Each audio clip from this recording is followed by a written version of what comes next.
ନା ଡାଲି ଟିକେ ନେଇଥିଲେ ଭଲ ହେଇନଥାନ୍ତା। ନାଇଁ ମ ମତେ ସେ ଡାଲି ଫାଲି ଭଲ ଲାଗୁନି ମୁଁ ସେ ପରିବା ଆଣିକି ଖାଇବି।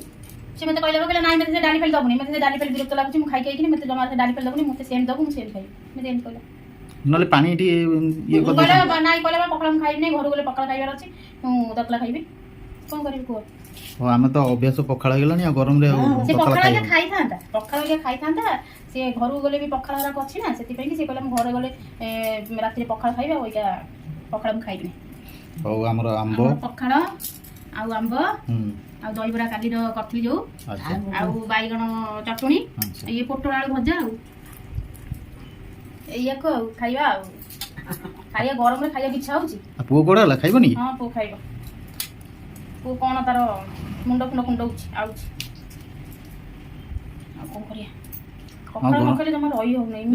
ଦେଖୁନ ଖରା କେମିତିଆ ଆଜି ପ୍ରବଳ ଜୋର ଖରା ହେଇଛି।